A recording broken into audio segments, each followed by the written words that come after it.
আসসালামু আলাইকুম সবাইকে সবাইকে স্বাগতম জানাচ্ছি আমাদের আজকের লাইভ ক্লাসটিতে।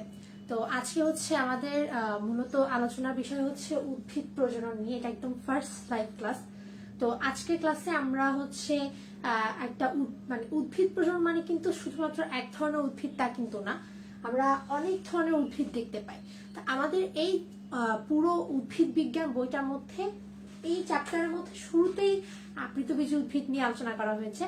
কিন্তু কেন?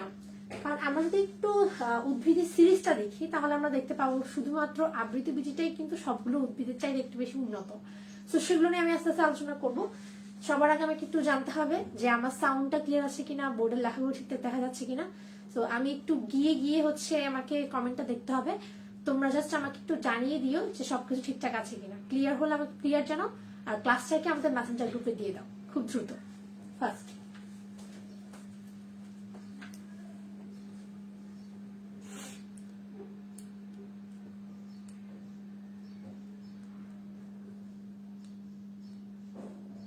আমাকে একটু কমেন্টে জানিয়ে দাও যে সবকিছু ক্লিয়ার আছে কিনা।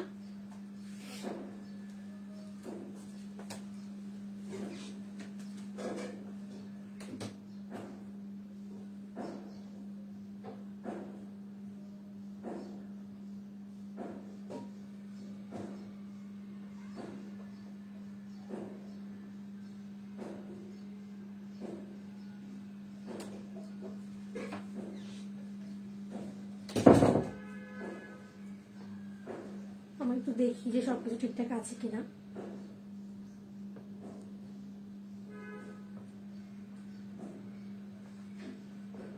আচ্ছা, উপরে অনেকটা দেখা যাচ্ছে না, আমি একটু ক্যামেরাটা ঠিক করে দিই। ওয়ালাইকুম আসসালাম, ক্লিয়ার আপু বলছে। আচ্ছা যাই হোক, ঠিক আছে, সমস্যা নাই, তাতে ঠিক আছে। তো তোমরা আমাকে একটু বলো যে আমি তোমাদেরকে বলছিলাম একটা ক্লাস করিয়েছিলাম আমি আমার বায়োলজি লাভার গ্রুপে। সেটাতে আমি বলেছিলাম যে উদ্ভিদ আসলে কি কি ধরনের হতে পারে, সবগুলো উদ্ভিদের বৈশিষ্ট্য একসাথে পড়িয়েছিলাম। তোমরা ওই ক্লাসটা কে করেছো আমাকে একটু জানালে বেটার হতো। না করলেও সমস্যা নেই, আমি এমনিতে ওইটা আলোচনা করব।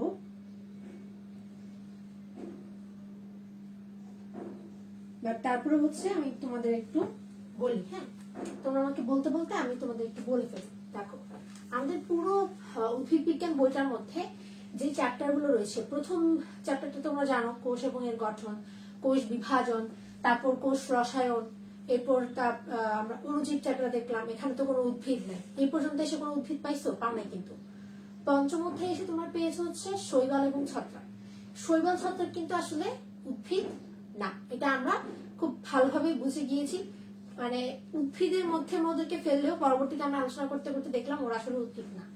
এরপর আমরা গেলাম হচ্ছে নগ্নবীজী আর আবৃতবীজীর মধ্যে। সো আচ্ছা, ব্রায়োফিটা, টেরিডোফাইটা। হ্যাঁ, তো এখানে টেরিডোফাইটা পর্যন্ত এরা কেউ আসলে উদ্ভিদের মধ্যে পড়ে না। টেরিডোফাইটা পর্যন্ত এরা কেউ আসলে উদ্ভিদের মধ্যে পড়ে না। শুরু হয় কোথা থেকে? নগ্নবীজী আর আবৃতবীজীর মধ্যে। তো এখানে আমাদের প্রথমে আবৃতবীজী নিয়ে আলোচনা করা হয়, কারণ এখানে উন্নত প্রজাতির উদ্ভিদ একটাই আছে, সেটা হচ্ছে আবৃতবীজী উদ্ভিদ। এই জিনিসটা আসলে কেন বললাম, কারণ তোমরা অনেকেই হচ্ছে উদ্ভিদ প্রজনন চ্যাপ্টারটা শুরুতেই দেখো একটা আবৃতবীজী উদ্ভিদের প্রজনন সম্পর্কে আলোচনা করা হচ্ছে। কেন? বাকি উদ্ভিদগুলো নিয়ে কেন নয়? কারণ তোমাদের চ্যাপ্টার বা তোমাদের সিলেবাসের বাইরে কিন্তু তারা যাবে না। তো তোমাদের সিলেবাসের ভেতরে হচ্ছে আবৃতবীজী উদ্ভিদ পর্যন্তই আছে। এরপরে তোমাদের কোনো উদ্ভিদ নিয়ে আলোচনা করা হয়নি। তোমাদের উদ্ভিদ চাহিদাত্ব নিয়ে আলোচনা করা হয়েছে, টিস্যুতন্ত্র নিয়ে আলোচনা করেছে, কিন্তু অন্য কোনো উদ্ভিদের কথা বলেনি। তো এখানে আবৃতবীজী উদ্ভিদটা বলার আগে আমি তোমাদের একটু বলি, উদ্ভিদ প্রজনন বলতে আসলে আমরা কি বুঝবো। উদ্ভিদ প্রজনন বলতে আমরা আসলে কি বুঝবো?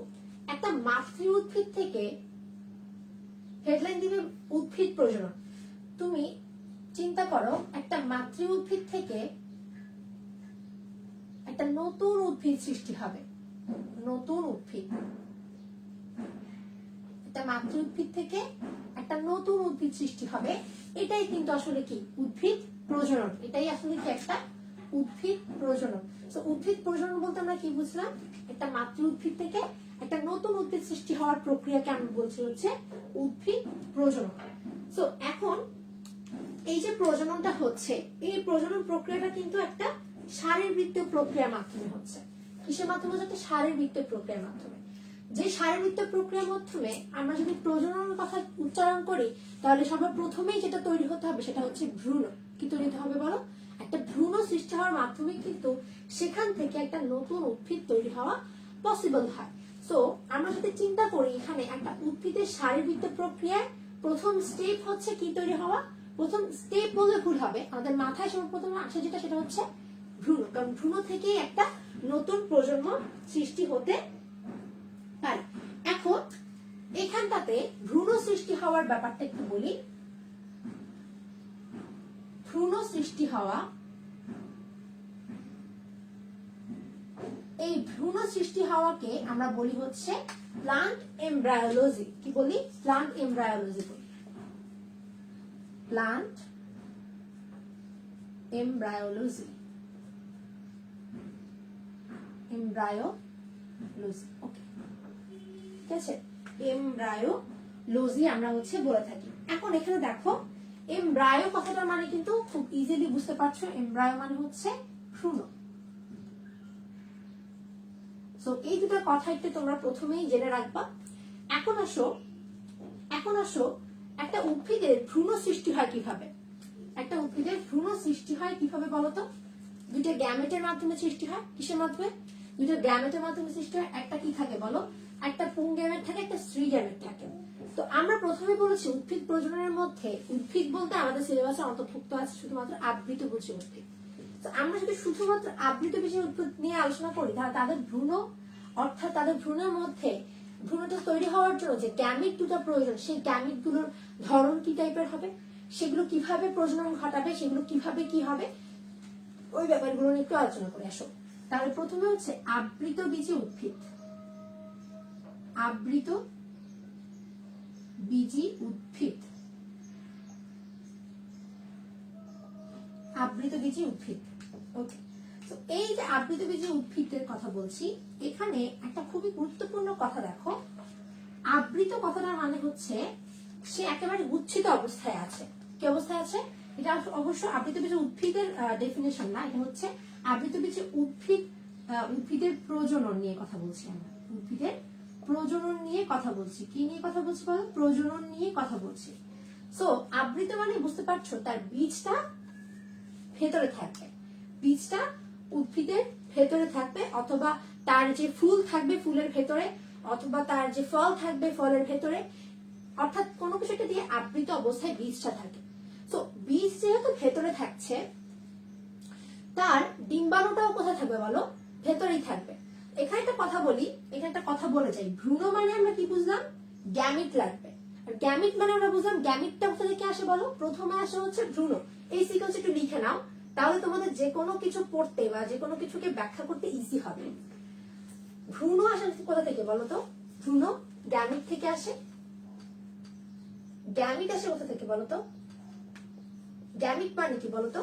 গ্যামিট মানে হচ্ছে জননাঙ্গ, মানে জননাঙ্গ। অর্থাৎ আমরা জননাঙ্গ বলতে কি বুঝি বলতো? ডিম্বাণু এন্ড হচ্ছে শুক্রাণু। এখন প্রশ্ন আসে না আপু, আমরা তো বুঝতে পারলাম যে ভ্রূণ আসে গ্যামিট থেকে, আর গ্যামিট মানে হচ্ছে ডিম্বাণু আর শুক্রাণু। তাহলে প্রশ্ন হচ্ছে আপু, ডিম্বাণু আর শুক্রাণু কোথা থেকে আসে? দেখো, ইজি টপিক। ডিম্বাণু আসে কোথা থেকে বলতো? ডিম্বক থেকে। ডিম্বাণু আসে ডিম্বক থেকে। শুক্রাণু আসে কোথা থেকে বলো? শুক্রাণু আসে পরাগ রেণু থেকে। শুক্রাণু আসে পরাগ রেণু থেকে। এখন আবার প্রশ্ন, আপু ডিম্বক কোথা থেকে আসে? ডিম্বক কোথা থেকে আসে? ডিম্বক আসে হচ্ছে তোমার গর্ভাশয় থেকে। আর পরাগ রেণু আসে কোথা থেকে বলতো? পরাগ রেণু আসে পরাগধানী থেকে। পরাগ রেণু আসে পরাগধানী থেকে। এই সিকোয়েন্সটা মনে রাখলে তোমার এই অধ্যায়টা পড়া একেবারে ইজি হয়ে যাবে। এখন আসো, গর্ভাশয় বা পরাগধানী কোথায় থাকে? গর্ভাশয় বা পরাগধানী কোথায় থাকে? গর্ভাশয় থাকে কোথায়? স্ত্রী কেশরে।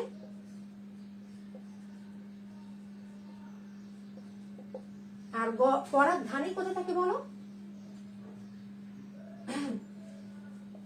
পুংকেশরে, পুংকেশরে।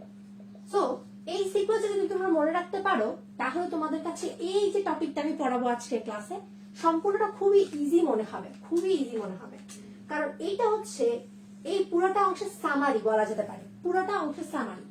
সো খেয়াল করো এখানে আবৃতভোজী উদ্ভিদের বীজটা যেহেতু ভেতরে, তার মানে তার গ্যামিট গুলো থাকবে কোথায় বলো? ভেতরেই থাকবে। তার মানে এখানে আবৃতবীজ উদ্ভিদের ক্ষেত্রে লিখে নাও ওর ডিম্বাণু থাকে হচ্ছে ডিম্বকে, ওর ডিম্বাণু থাকে কোথায় বলো? ওর ডিম্বাণু থাকে ডিম্বকে। ওর ডিম্বক কোথায় থাকে বলো তো? ওর ডিম্বক কোথায় থাকে? ওর ডিম্বক থাকে স্ত্রী কেশরের, স্ত্রী কেশরের গর্ভাশয়, স্ত্রী কেশরের গর্ভাশয়। ইজি জিনিসটা এখন ইজি হয়ে গেছে না তোমাদের কাছে জিনিসটা? দেখো ডিম্বাণু আসে কোথা থেকে? ডিম্বক থেকে। ডিম্বক আসে কোথা থেকে? স্ত্রী কেশরের গর্ভাশয় থেকে। এখন এটা গেল ডিম্বাণু কোথা থেকে আসে। দেখো এখানে ডিম্বাণু আর শুক্রাণু নিয়ে কেন কথা বলছি? কারণ ভ্রূণ ছাড়া কখনো কি হবে না?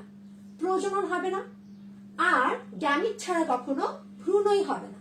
তাহলে গ্যামিট তৈরি হওয়ার জন্য আমাদের স্থানগুলো জানতে হবে, কোথায় তৈরি হচ্ছে, কিভাবে তৈরি হচ্ছে, কোথা থেকে আসছে, রাইট? তো দেখো এটা হচ্ছে ডিম্বাণুর ক্ষেত্রে। এখন হচ্ছে শুক্রাণুর ক্ষেত্রে পয়েন্টগুলো কি কি? এটা আবৃতবীজ উদ্ভিদের ক্ষেত্রে। শুক্রাণুর ক্ষেত্রে পয়েন্টগুলো হচ্ছে, শুক্রাণুর ক্ষেত্রে পয়েন্টগুলো হচ্ছে শুক্রাণু থাকবে কোথায় দেখো? পরাগ রেণুতে, পরাগ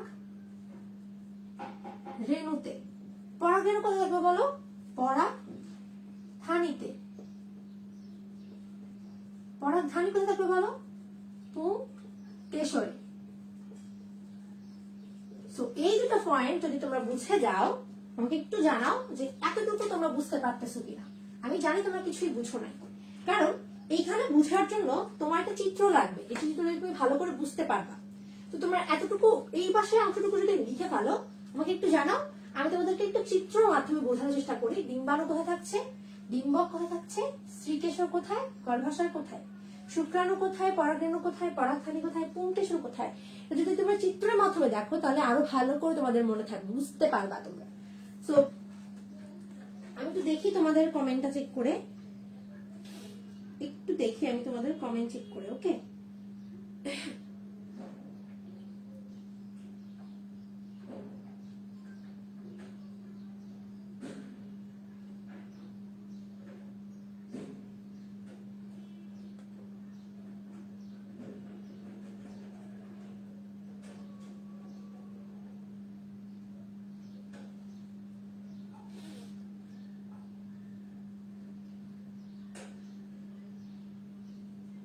তোমাদের কমেন্ট দেখতে পাচ্ছি না কেন বুঝতে পারলাম না। তো একটু দাঁড়াও, আমি রিফ্রেশ করে আবার ঢুকি, আমার সমস্যা হবে না ইনশাআল্লাহ।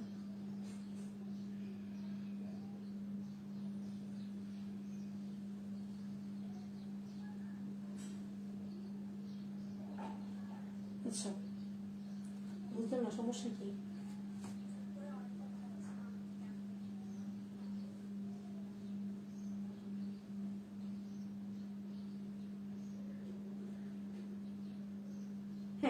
বুঝতে পেরেছো বলতেছে?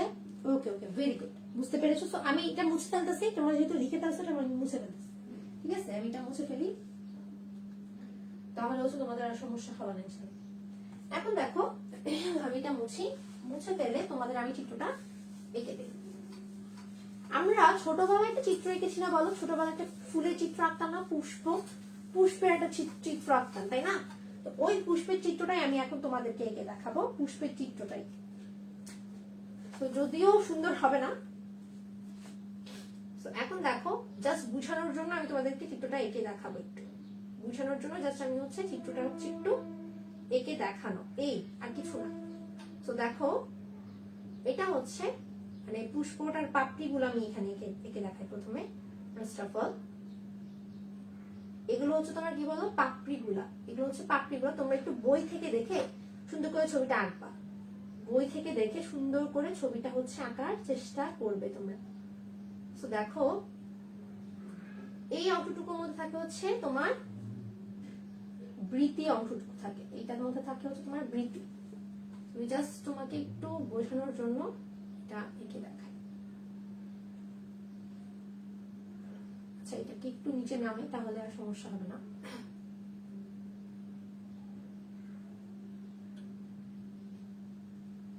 ওকে, এখন দেখো এই অংশটুকু দেখো, একটু খেয়াল করো, এগুলো কি এক একটা বলো পাপড়ি, তাই না? এগুলো এক একটা পাপড়ি, এগুলো এক একটা হচ্ছে পাপড়ি।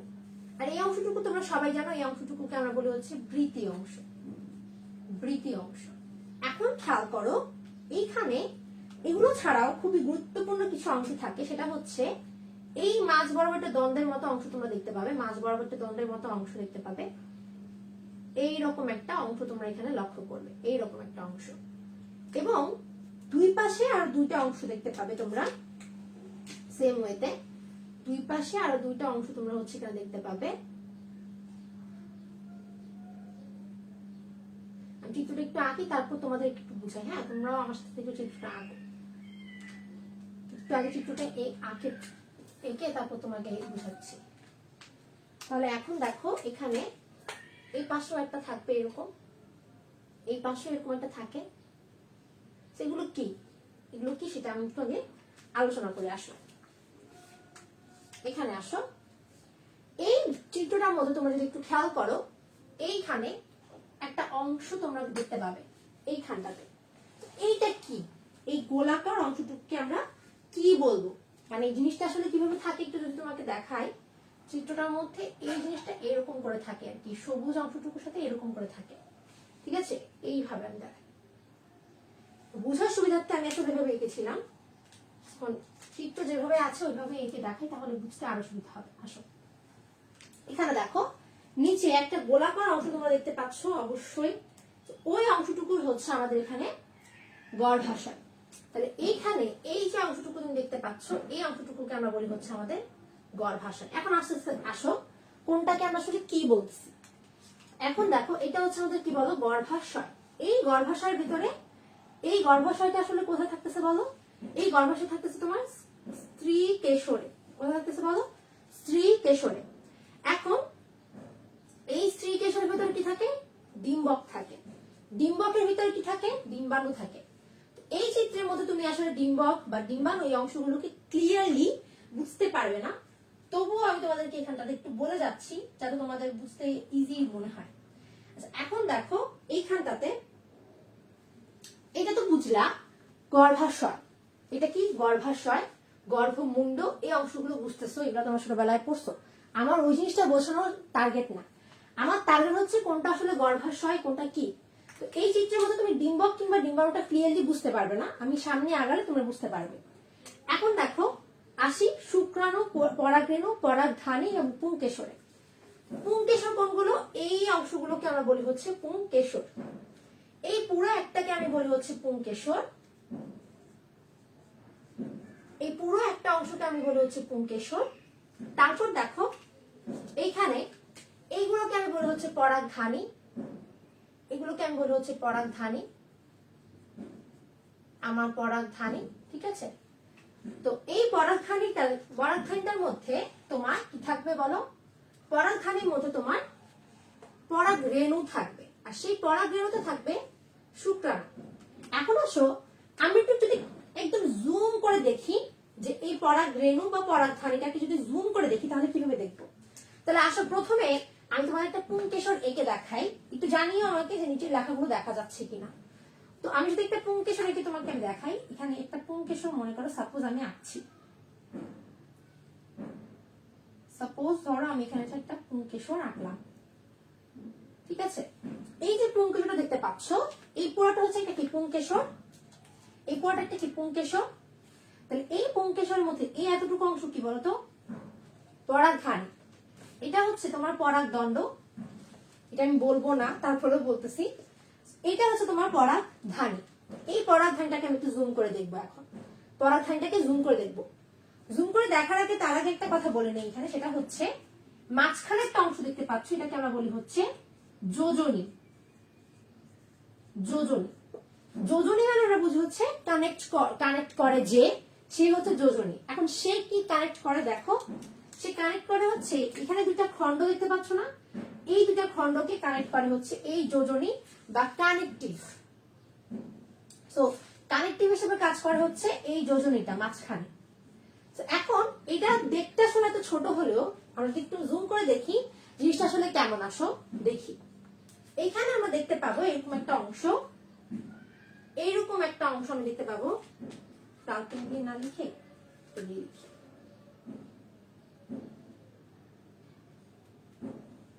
এইরকম ঠিক এইরকম দেখতে একটা অংশ হচ্ছে আমরা এখানে দেখতে পাবো, এইরকম একটা অংশ দেখতে পাবো।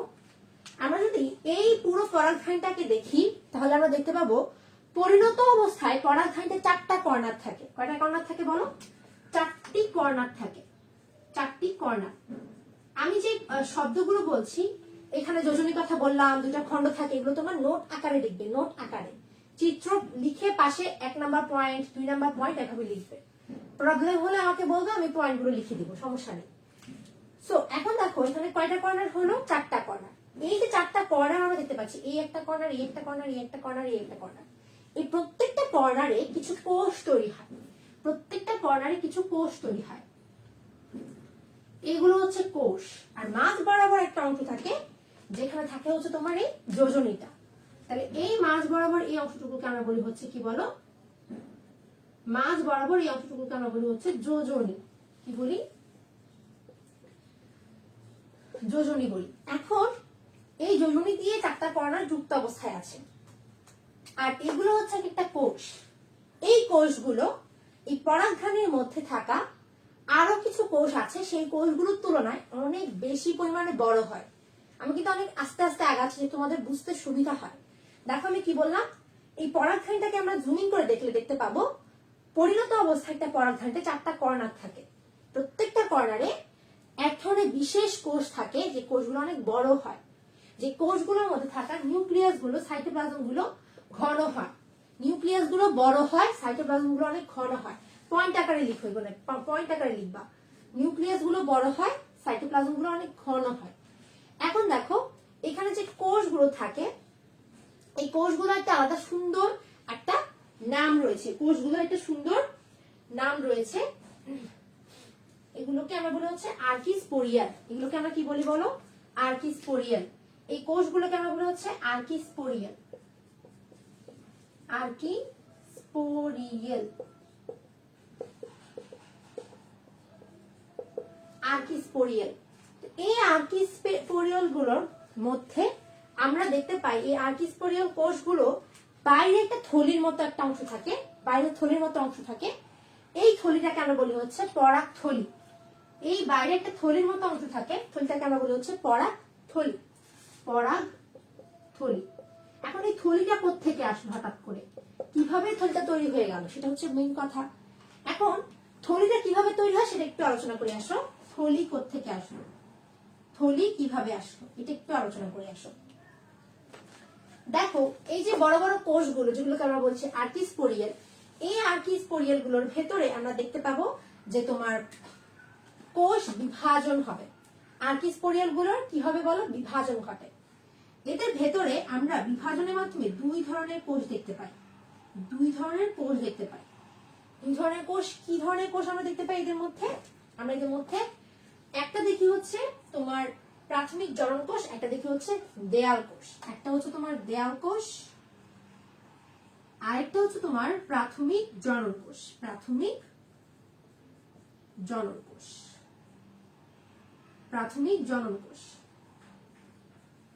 এই 2 ধরনের কোষ আমরা হচ্ছে দেখতে পাই। এই 2 ধরনের কোষের মধ্যে এই যে দেয়াল কোষটা আছে, এই দেয়াল কোষটা কি করে? 3 থেকে 5টা স্তর তৈরি করে ফেলে।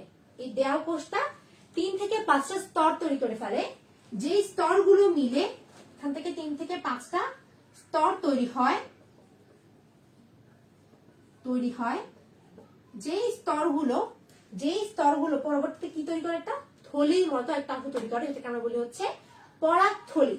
তাহলে এই 3 থেকে 5টা স্তর মিলে একটা কি তৈরি হচ্ছে বলো? একটা পরাগ থলি তৈরি হয়, পরাগ থলি তৈরি হয়।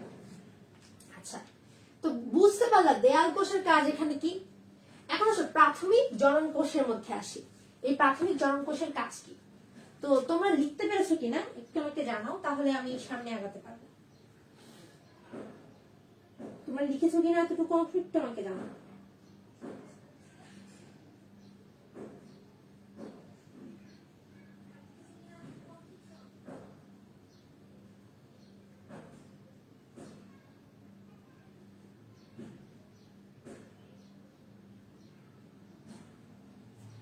বলো তো একটু আমাকে, এতটুকু অংশ লিখছো তোমরা?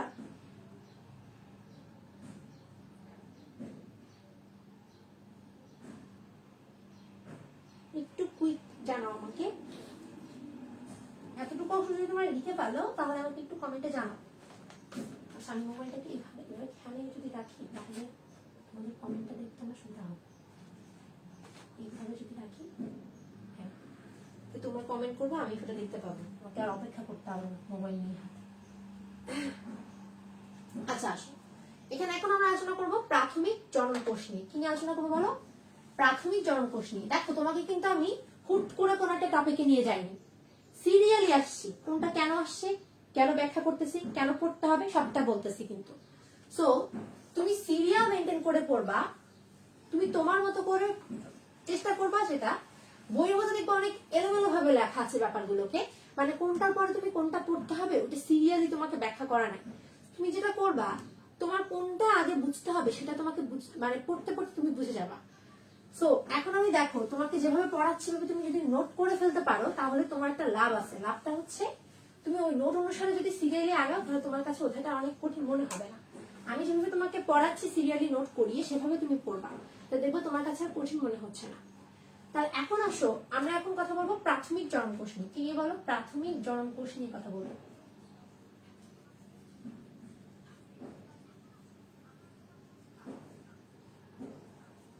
প্রাথমিক জনন কোষ। এখন দেয়াল কোষ তো থলি তৈরি করলো, আর প্রাথমিক জনন কোষের কাজ কি?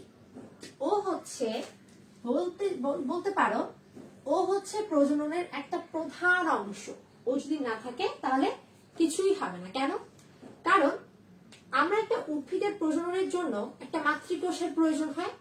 এখানে উদ্ভিদের প্রজননের জন্য যে মাতৃকোষটা প্রয়োজন সেই মাতৃকোষটা আসলে ওর থেকে আসে। হয় ও নিজেই মাতৃকোষ হিসেবে কাজ করবে অথবা সে একটা মাতৃকোষ তৈরি করবে। তাহলে এক নাম্বার কথা হচ্ছে সে নিজেই মাতৃকোষ হবে, নিজেই মাতৃকোষ হিসেবে কাজ করে, মাতৃকোষ হিসেবে কাজ করে।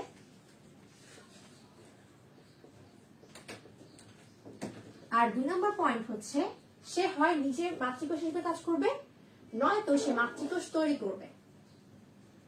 এটাকে 1 নম্বর পয়েন্টেই রাখতে পারো হিসেবে, অথবা মাতৃকোষ তৈরি কাজ করে, মাতৃকোষ তৈরি কাজ করে।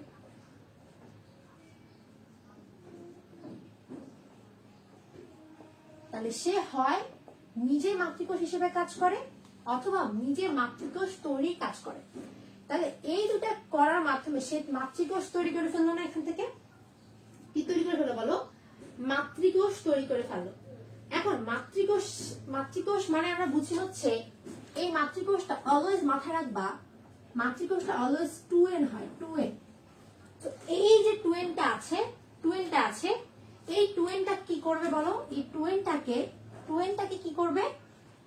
2nটাকে হ্যাপ্লয়েড 4টা এনে তৈরি করবে, 4টি হ্যাপ্লয়েড তৈরি করে, 4টি হ্যাপ্লয়েড। কিভাবে তৈরি হতে পারে বলো তো আমাকে একটু? কিভাবে 2n 4টা হ্যাপ্লয়েডে পরিণত হতে পারে বলতে পারবে?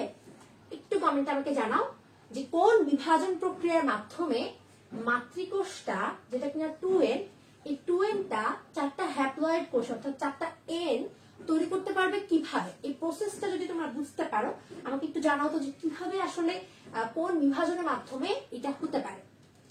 কয়েকটা অপশন দিয়ে দিই তোমাদের বুঝতে, তাহলে সুবিধা হবে। 1 নাম্বার মনে করো মাইটোসিস, 2 নম্বরে মনে করো হচ্ছে মায়োসিস। আমাকে একটু বলো যে এখান থেকে অ্যান্সার কোনটা হবে, এখান থেকে অ্যান্সার কোনটা হবে আমাকে একটু জানা। জি আপু লিখেছি, ভেরি গুড। আচ্ছা ওকে, সো আমাকে একটু বলো যে এখানে মায়োসিস হবে না মাইটোসিস হবে, কোনটা হবে? এখন দেখো চারটা যে হ্যাপ্লয়েড তৈরি হলো, এই চারটা হ্যাপ্লয়েড কোথায় আছে? চারটা হ্যাপ্লয়েড কোথায় আছে? পরাগ থলির ভেতরে আছে না, বলো? কারণ এই দেয়াল কোষটা একটা পরাগ থলি তৈরি করে ফেলেছে, যে থলির ভেতরে আসলে মাতৃকোষটা বিভাজন ঘটেছে এবং চারটা হ্যাপ্লয়েড তৈরি করেছে। এখন আমি বলবো তোমাদের একটু পরে এটা আসলে কিসের মাধ্যমে হচ্ছে, তার আগে একটু বলি এই যে হ্যাপ্লয়েড গুলো তৈরি হচ্ছে এরা তো পরাগ থলিতে, এরা কোথায়? পরাগ থলিতে। এরা তখন কি করবে? প্রাচীরটাকে ভেঙে ফেলবে। এরা কি করবে? প্রাচীরটাকে ভেঙে ফেলবে। প্রাচীর ভেঙে ওরা যেটা করবে, প্রাচীর ভেঙে পুষ্টি গ্রহণ করবে। পুষ্টি গ্রহণ করে, প্রাচীর ভেঙে পুষ্টি গ্রহণ করে। আরেকটা জিনিস মনে রাখবা এমসিকিউর জন্য, সেটা হচ্ছে এখানে যে চারটা হ্যাপ্লয়েড তুমি তৈরি হচ্ছে, এই চারটা হ্যাপ্লয়েড এর বর্ণ হবে হচ্ছে হলুদ। চারটা হ্যাপ্লয়েড বর্ণ কি হবে বলো? চারটা হ্যাপ্লয়েডের বর্ণই হবে হচ্ছে হলুদ বর্ণের। চারটা হ্যাপ্লয়েডে কি বর্ণের হবে? হলুদ বর্ণের হবে। তাহলে আমি একটু কমেন্টে দেখি যে তোমরা আসলে আমাকে বলতে পেরেছো কিনা যে মাইটোসিস বলতেছে আমাকে তাসলিমা হাসান ওড়িশা। আচ্ছা, তাসলিমা হাসান ওড়িশা আমাকে বলতেছে মাইটোসিস তৈরি হবে। আচ্ছা, এখন আসি আমি একটু ওড়িশা আপুর কথায় আসি। আসো, ওড়িশা আপু কি বললো একটু দেখি। ওড়িশা আপুর কথাটা কি সত্য নাকি মিথ্যা? সত্য হলে কেন সত্য, মিথ্যা হলে কেন মিথ্যা? আসো বলি। আমরা তো ছোটবেলায় শিখেছি মাইটোসিস মানে হচ্ছে 2n থেকে 4n হবে, 4n থেকে 8n হবে, 8n থেকে কি হবে বলো? 4 দুগুণে 8, 8 দুগুণে 16n হবে। এভাবে দ্বিগুণ দ্বিগুণ করে বাড়বে। আর আমরা বলেছি এখানে কি আমরা সেটা বলেছি? আমরা কি এখানে বলেছি 4n তৈরি হবে? আমি বলেছি n অর্থাৎ হ্যাপ্লয়েড তৈরি হবে, সবগুলো হ্যাপ্লয়েড হবে, কোনোটাই ডিপ্লয়েড তৈরি হবে না। ডিপ্লয়েড থেকে হ্যাপ্লয়েড তৈরি হচ্ছে, এর মানে তোমাকে বুঝে নিতে হবে যে কখনোই এটা 2n না, কিংবা এটা 4n না, কখনো এটা 8n না, কিংবা 16n না। কেন না? কারণ এটা তো হ্যাপ্লয়েড, এটা তো হ্যাপ্লয়েড। আমি বলেছি চারটা হ্যাপ্লয়েড তৈরি হবে, অর্থাৎ n, n, n সবগুলোই হ্যাপ্লয়েড হবে। যদি ডিপ্লয়েড হতো, যদি এরকমটা হতো, তাহলে আমি বলতাম এটা হচ্ছে মাইটোসিস প্রক্রিয়া, তাহলে আমি বলতাম এটা হচ্ছে মাইটোসিস প্রক্রিয়া। কিন্তু এখানে দেখো, এখানে কিন্তু এরকমটা হয়নি। এখানে আমরা যেটা দেখতে পাচ্ছি এটা হচ্ছে মাইটোসিস। এখানে কি এরকম 2n থেকে 4n 8n হচ্ছে না, এখানে সিঙ্গেল n মানে হচ্ছে হ্যাপ্লয়েড, মানে হচ্ছে কি হ্যাপ্লয়েড। তার মানে এরা সবাই হচ্ছে মায়োসিস প্রক্রিয়ার মাধ্যমে বিভাজিত হয়েছে। ইয়াটা কোথায়? আচ্ছা, এটা দিয়ে লিখি, সমস্যা নেই। তাহলে এইটা কিসের মাধ্যমে তৈরি হচ্ছে বলো? এটা হচ্ছে তোমার মায়োসিসের মাধ্যমে। তো সবসময় মনে রাখবা ডিপ্লয়েড থেকে হ্যাপ্লয়েড তৈরি হওয়ার প্রক্রিয়া অলওয়েজ মায়োসিস, অলওয়েজ মায়োসিস। আর ডিপ্লয়েড থেকে ডিপ্লয়েড হওয়ার প্রক্রিয়া অলওয়েজ মাইটোসিস। ওড়িশা আপু বুঝতে পেরেছেন না?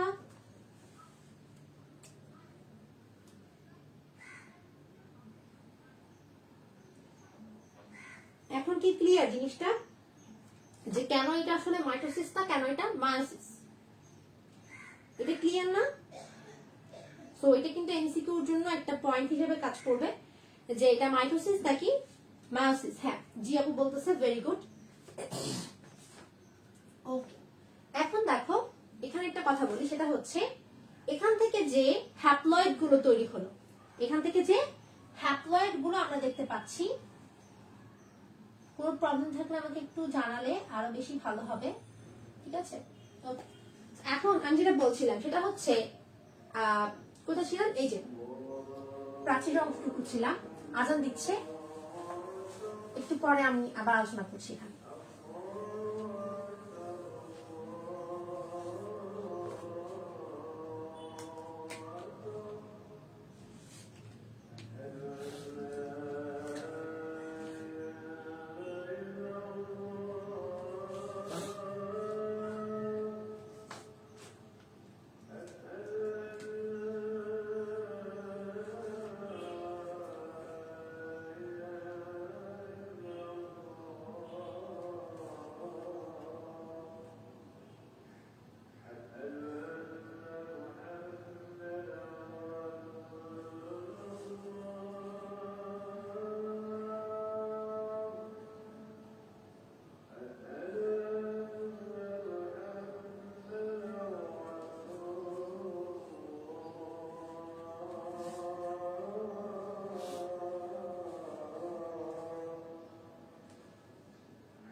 সাজানো শেষ।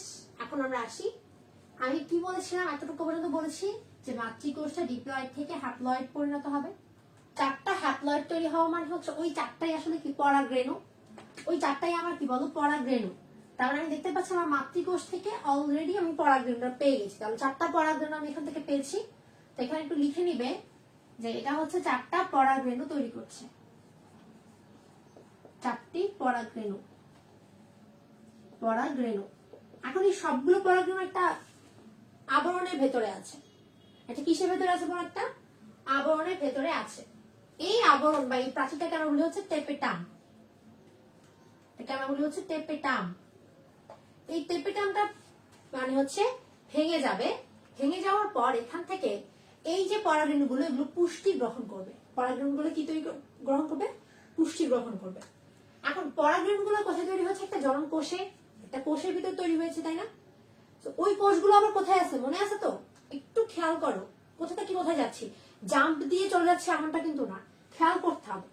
আমরা প্রথমে ছিলাম একটা পরাগধানীতে, এটা কিন্তু একটা পরাগধানী, পরিণত পরাগধানীর ভেতরে 4টা কর্নার, 4টা কর্নারে অনেকগুলো কোষ যেগুলোর নাম আর্কিস্পোরিয়াল।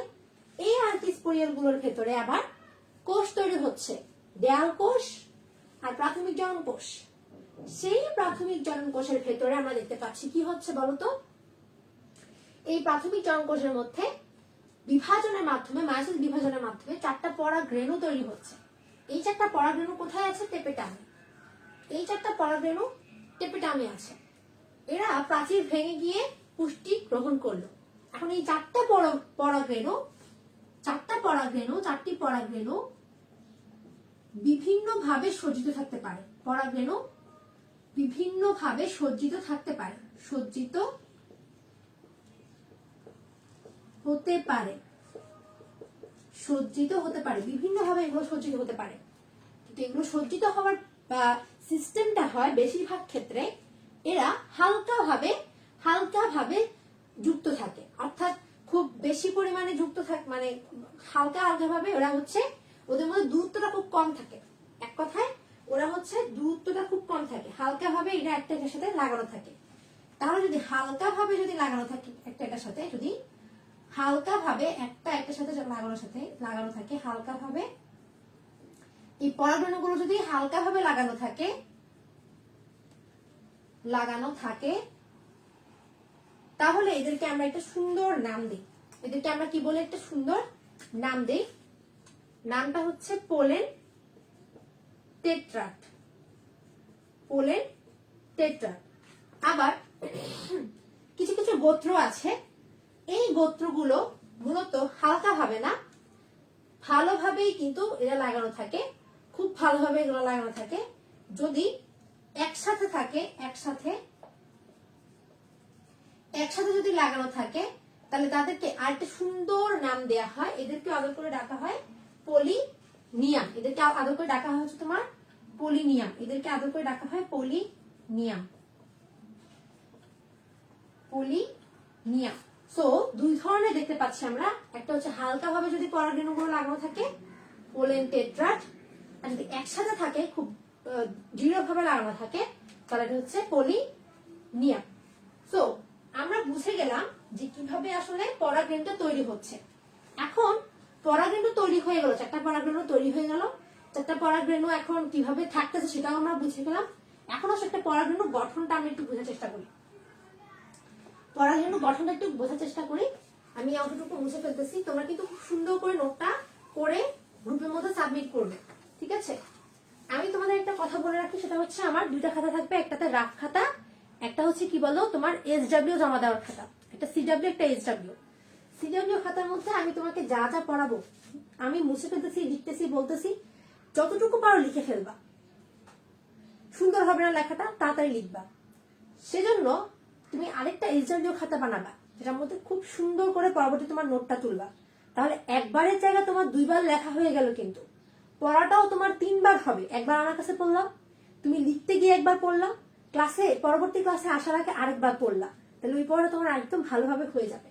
আর একটা জিনিস বলি, বায়োলজি পড়ার ক্ষেত্রে অনেকগুলো কালার পেন নিয়ে বসবা, একটা পেন্সিল নিয়ে বসবা, একটা স্কেল নিয়ে বসবা, তাহলে দেখবা আমার ক্লাসের মধ্যে কিন্তু এগুলো নিয়ে বসতে হবে, তাহলে দেখবো তোমার কালার পেন তোমার রাফ খাতায় তুলো বা নোট খাতায় তুলো, যেখানেই তুলো কালার পেন তুমি রাফ খাতায় ইউজ করতে পারো আবার নাও পারো, কিন্তু SW খাতার মধ্যে কালার পেন রাখবা। কেন? কারণ ওইটাই তোমার পরীক্ষার আগের দিন কাজে দিবে। ঠিক আছে? তো এখন দেখো আমি জাস্ট আর একটু পড়াবো, নাকি সামনে আগাবো না একটু জানিও আমাকে, নিতে পারতেছো কিনা বা শেষ করে দেবো কিনা। আমি তো শুরু করছি, বেশি হয় নাই, বেশি পড়াই নেই তো। আসো আর একটু বলে দেই, আর একটু আলোচনা করে যাই, তারপরে হচ্ছে তোমাদের কাছে তোমাদের ছুটি দিয়ে দিব। এখন আসো পরাগরেণুর গঠনে আসো, পরাগরেণুর গঠন সিস্টেমটা বুঝে গেছো না? পরাগরেণুর গঠন কিভাবে ক্লাসগুলো করতে হবে, কিভাবে পড়াটাকে ভালোভাবে ইমপ্রুভ করতে হবে সেটা সব বলে দিলাম। সো কেমনে কি করবা এটা সবটা হচ্ছে ফলো করবা তোমরা। বললাম আজকে যদি না পারো তাহলে কি করবা, নেক্সট ক্লাসে এই একই কাজটা করবা, আজকে খাতা দুটো বানায় ফেলবা। ঠিক আছে? তাহলে পরাগরেণুর গঠন, পরাগরেণুর গঠন, এই যে পরাগরেণুর গঠনের মধ্যে প্রথম কথা হচ্ছে এর আকার, দ্বিতীয় কথা ওর আকৃতি। প্রথমে ওর আকার, দ্বিতীয় ওর আকৃতি। এখন আকার আর আকৃতির মধ্যে কি কোনো পার্থক্য আছে নাকি? আবার আছে তো, অবশ্যই আছে। আকার মানে হচ্ছে সে কি লম্বা, খাটো, মোটা, গোল, না বৃত্তাকার, না কি ধরনের, না ত্রিভুজ আকার, কি ধরনের, সেটা হচ্ছে আকার। আর আকৃতি হচ্ছে সে কতটুকু মোটা, সে কতটুকু লম্বা, সে কতটুকু, তার কতটুকু ব্যাস, তার কতটুকু পরিধি, এগুলো হচ্ছে আকৃতি। তো এখানে এসে তোমাদেরকে আকার আকৃতি পড়াচ্ছি। তারপরে অনেকে তোমরা আকার বা আকৃতি দুটোর মধ্যে একটু গোলমাল পাকিয়ে ভালো বুঝতে পারো না কোনটা আকার কোনটা আকৃতি। তাহলে যদি পরাগরেণুর আকার কথা চিন্তা করি, সেটা হচ্ছে তোমার গোলাকার, ডিম্বাকার, ত্রিভুজ আকার, ত্রিভুজ আকার। এবার আসো আকৃতি নিয়ে কথা বলি। এটার আকৃতি হচ্ছে তোমার ব্যাস, অর্থাৎ এই যে পরাগরেণুগুলো এদের ব্যাস কতটুকু, এটাই হচ্ছে এদের আকৃতি। 20 থেকে 200 মাইক্রোমিটার, এটা হচ্ছে ওদের ব্যাস। তাহলে এই এতটুকু অংশ আমরা বুঝতে পারলাম। এবার আসো এই যে পরাগরেণুগুলো, এই পরাগরেণুগুলোর মধ্যে এগুলো এগুলো আসলে এককোষী ধরনের হবে, এগুলো এককোষী হবে, পরাগরেণুগুলো এককোষী হবে এবং সবগুলো হ্যাপ্লয়েড। সবগুলো কি টাইপের বলো? সবগুলো হ্যাপ্লয়েড ধরনের হবে। আর এই পরাগরেণুগুলোর মধ্যে দুটো ত্বক থাকে। ওদের মধ্যে কয়টা ত্বক থাকে বলো? দুটো ত্বক থাকে। তাহলে এটা হচ্ছে ত্বক। আমরা কি নিয়ে আলোচনা করছি দেখো, গঠন। এই জন্য সবটা গঠন নিয়ে কিন্তু। ওদের মধ্যে কয়টা ত্বক থাকে বলো? দুটো ত্বক থাকে। একটা হচ্ছে তোমার বহিঃত্বক, একটা হচ্ছে তোমার অন্তঃত্বক। এখানে একটা গুরুত্বপূর্ণ কথা বলে ফেলবো, এই কথাটা যে সারা জীবন মনে রাখতে পারবে তার জন্য এমসিকিউ, অনেকগুলো এমসিকিউ কমন পড়বে। একটা কথা যাচ্ছে, সেটা হচ্ছে কাইটিন আর হচ্ছে সেলুলোজ। দেখো এই বহিঃত্বকটা তৈরি হয় তোমার কাইটিন দিয়ে, অন্তঃত্বক তৈরি হয় সেলুলোজ দিয়ে। সবসময় মনে রাখবা, একদম মনে রাখবা, মনের ভিতর গেঁথে ফেলবা, সেটা হচ্ছে কাইটিন দিয়ে যে সকল ত্বক তৈরি হয় বা যে সকল প্রাচীর তৈরি হয় সেগুলো হয় শক্ত পুরু, শক্ত পুরু,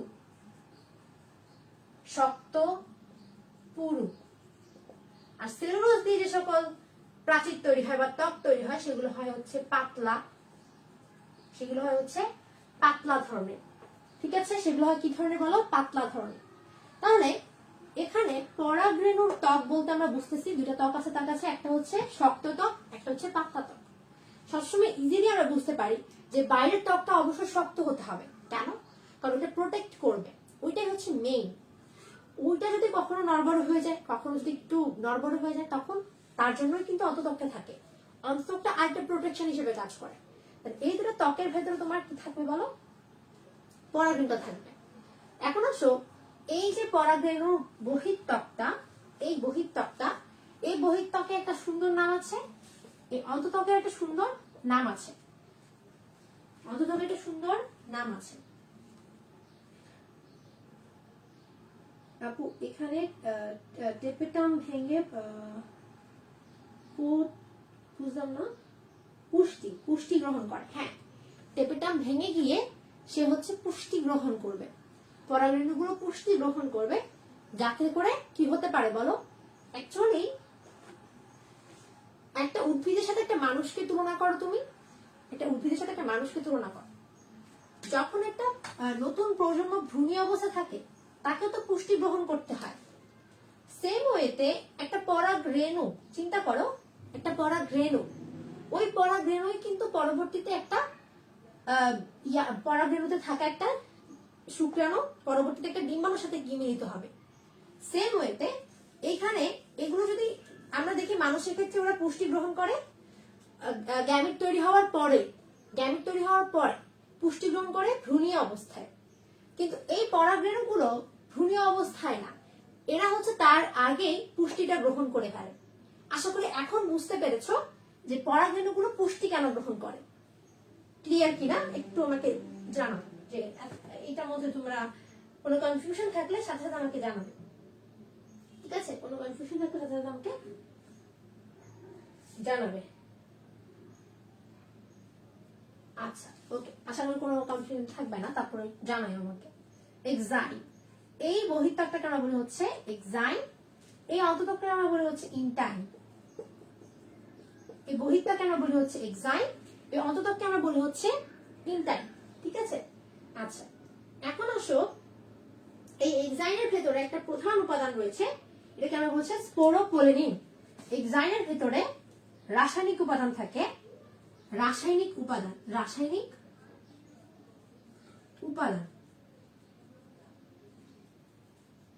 এই যে রাসায়নিক উপাদানটা দেখতে পাচ্ছ, এই রাসায়নিক উপাদানটা কি বলতো? এই যে রাসায়নিক উপাদানটা, এটার মধ্যে একটা খুব গুরুত্বপূর্ণ প্রধান একটা অংশ পাওয়া যায়, প্রধান একটি অংশ, যাকে একদম মুখস্থ করে ফেলবে এই নামটাকে, এই নামটা একদম ভালো করে মনে রাখবে, সেটা হচ্ছে স্পোরোপোলেনিন। স্পোরোপোলেনিন। আচ্ছা, তাহলে এইখানে বহিঃত্বকটা সম্পর্কে কিন্তু মোটামুটি তোমরা ধারণা পেয়ে গেছো। এখন অন্তত্বকীয় উপাদান ইনটাইন, এটা থাকে হচ্ছে বহিঃত্বকের ভেতরের একটা অংশ। এখন এটা তো আমরা বললাম কাইটিন, কাইটিনের আরেকটা নাম বলি, কাইটিনের আরেকটা নাম হচ্ছে কিউটিন। কাইটিন কিউটিন একই কথা, কিছু বইতে কাইটিন কিছু বইতে কিউটিন লেখা, একই কথা, সমস্যা নেই।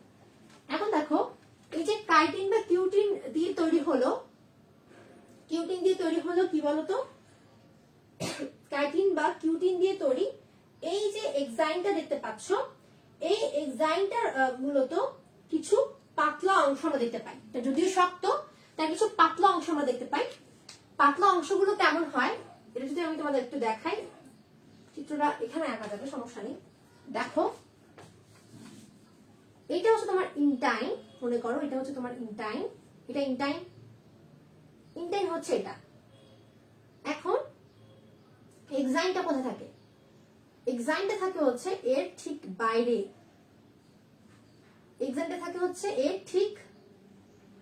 বাইরে, একটা এক্সাইন থাকে। এখন এই তো এটা হচ্ছে কি বলো? এক্সাইন।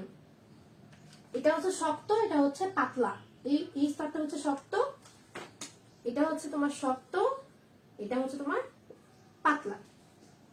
এখন এর মাঝামাঝি একটা ফাঁকা স্থান দেখতে পাচ্ছ, এই জায়গাটা কিছুটা পাতলা হয়। কেন পাতলা হয় বলতো? কারণ এর মধ্যে কোন প্রকারের এক্সাইন নেই।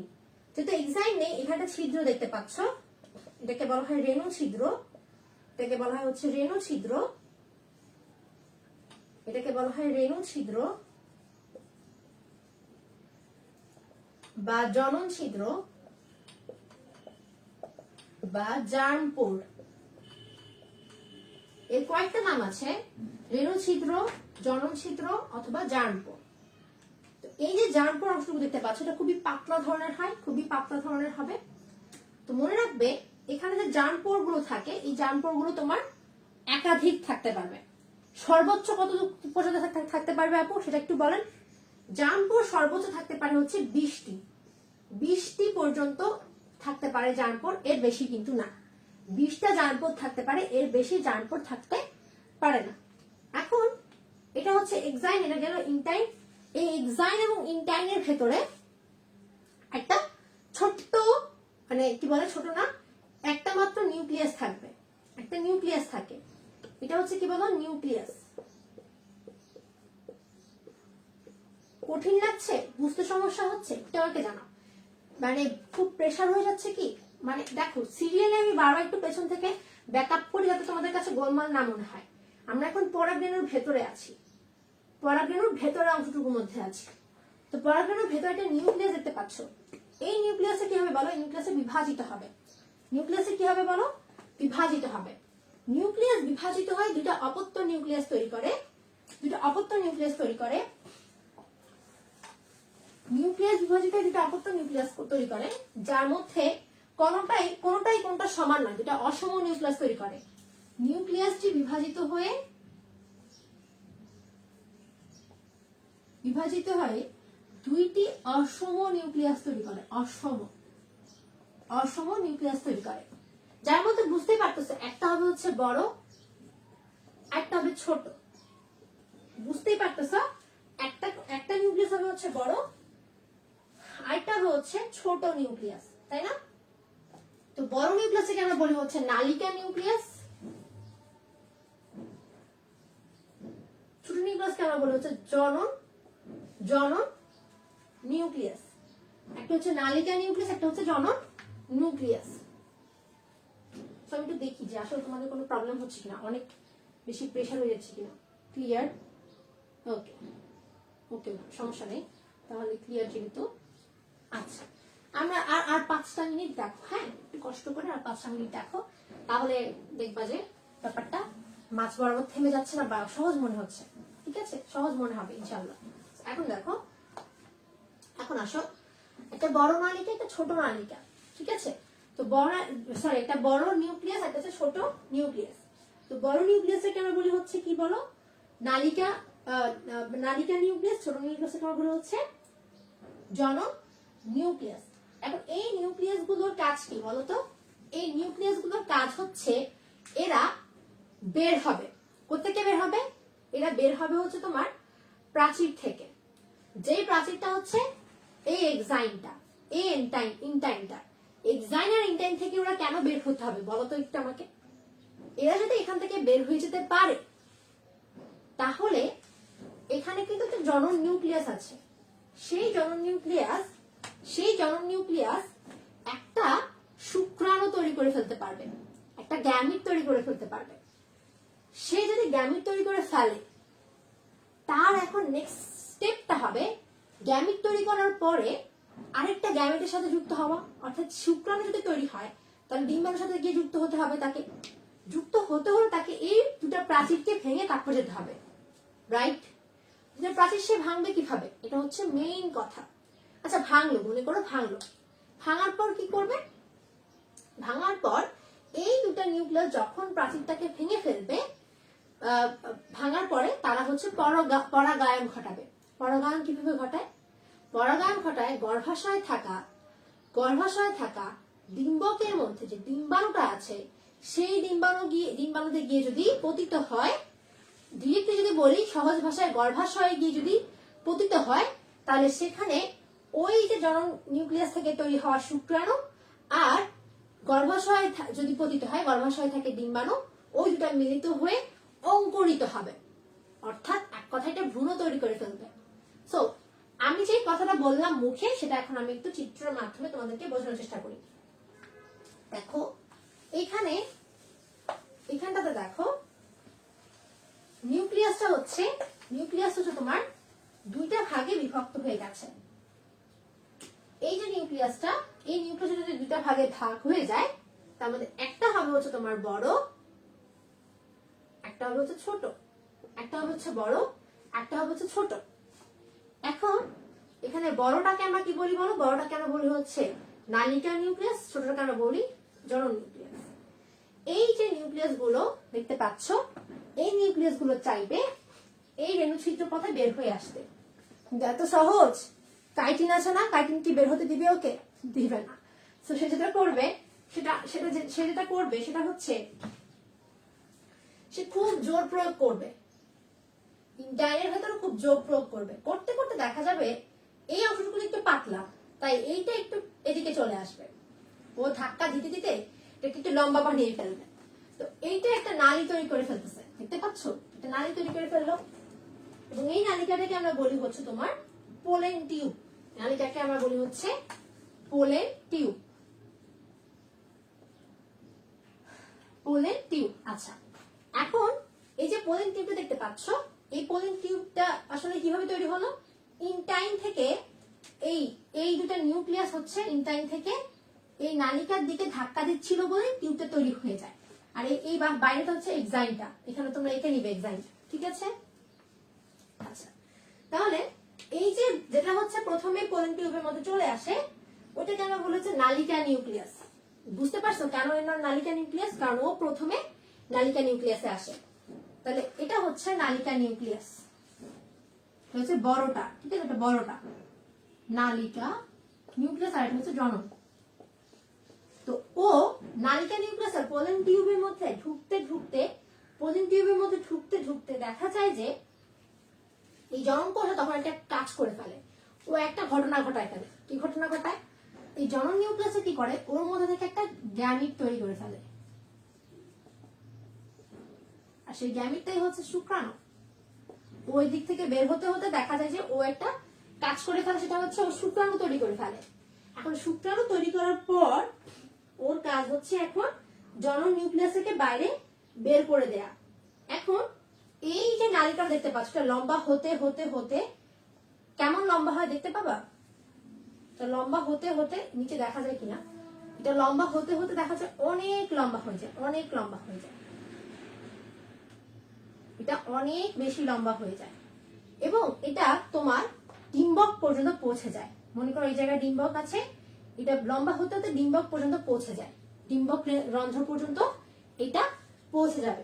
ডিম্বক রন্ধ্র পর্যন্ত এটা পৌঁছে যাওয়ার পরে এখান থেকে দেখতে পাবো যে শুক্রাণু যে তৈরি হচ্ছে, এই শুক্রাণুগুলো আসলে দুইটা শুক্রাণু থাকে, এক কথায় বলতে গেলে দুইটা পুংগ্যামেট থাকে, দুটি পুংগ্যামেট তৈরি হয় এখান থেকে। তোমাদের এমসিকিউর জন্য এটা খুবই ইম্পর্টেন্ট একটা প্রশ্ন, সেটা হচ্ছে যখন জনন নিউক্লিয়াসটা গ্যামিট তৈরি করে, কয়টি গ্যামিট সেখানে তৈরি হয় বা কয়টি শুক্রাণু সেখানে তৈরি হয়? উত্তর হবে হচ্ছে দুইটি। উত্তর হবে হচ্ছে দুইটি পুংগ্যামেট বা দুইটি শুক্রাণু হচ্ছে এখানে তৈরি হয়। আচ্ছা, তো গেল এই এতটুকু অংশ। তাহলে এখানে আমরা কি পেলাম? পরাগরেণু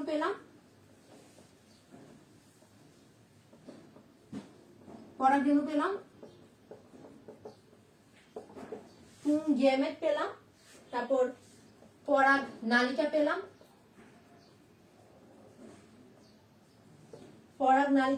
তারপর হচ্ছে জনন নিউক্লিয়াস পেলাম। এই যে এত কিছু পেলাম, এই সবকিছু মিলে কি তৈরি করলো বলো? এই সবকিছু মিলে কি তৈরি করলো? পুংগ্যামেটোফাইট তৈরি করলো। পুংগ্যামেটোফাইট তৈরি করলো। এখন এতটুকু পর্যন্ত রাখি, হ্যাঁ অনেক বেশি প্রেসার হয়ে যাবে আমি বুঝতে পারতেছি। তো যখন পুংগ্যামেটোফাইট তৈরি করে ফেললো, পুংগ্যামেটোফাইট থেকে এই যে শুক্রাণুটা তৈরি হলো সেটা পরবর্তীতে দেখা যাবে ডিম্বকের ভেতরে ডিম্বকের পরিস্ফুটন ঘটাবে। তারপরে ডিম্বকের পরিস্ফুটন ঘটানোর পরে সেখানে স্পোরোফাইট তৈরি করবে। স্পোরোফাইট তৈরি করার পরে এই পুংগ্যামেটোফাইট থেকে শুক্রাণু আর স্পোরোফাইট থেকে উৎপন্ন হওয়া ডিম্বাণু দুটা মিলে একটা জাইগোট তৈরি করে ফেলে বা একটা ভ্রূণ তৈরি করে ফেলে। সেখান থেকে পরবর্তীতে দেখা যায় একটা নতুন উদ্ভিদ তৈরি হচ্ছে। তো এটা আমরা নেক্সট ক্লাসে আলোচনা করি। আজকে ক্লাসে তোমরা আশা করি নিতে পারতেছো না, আমি যতটুকু বুঝতেছি অনেক কিছু পড়াই ফেলছি। তো আজকে যতটুকু পড়াইলাম, নেক্সট ক্লাসে হচ্ছে আমরা এরপর থেকে শুরু করবো। তার মানে আজকে আমরা পড়েছি শুধুমাত্র পুংগ্যামেটোফাইট পর্যন্ত পড়েছি। নেক্সট ক্লাসে আমরা স্পোরোফাইট শেষ করে এদের মধ্যে কিভাবে প্রজননটা ঘটে, একটা উদ্ভিদ প্রজনন কিভাবে সম্পন্ন হয় সেটা একটু দেখাবো, ঠিক আছে? এরপর আরো অনেকগুলো টপিক আছে। তো এতটুকু পর্যন্ত কোনো সমস্যা থাকলে আমাকে জানাও। আমি হচ্ছে আজকে ক্লাসে তাহলে এখান থেকে এই পর্যন্তই রাখলাম, ঠিক আছে? নেক্সট ক্লাস কবে বলতো? মঙ্গলবার, তাই না? মঙ্গলবার আবার ঠিক দুপুর 12টার দিকে ক্লাস শুরু হবে। তো ততক্ষণ পর্যন্ত তোমরা সবাই হচ্ছে এই ক্লাসটার আরেকবার করবা, সুন্দর করে নোট করে সাবমিট করবা আমাদের গ্রুপের মধ্যে। সবাইকে অসংখ্য ধন্যবাদ। আল্লাহ হাফেজ, আসসালামু আলাইকুম।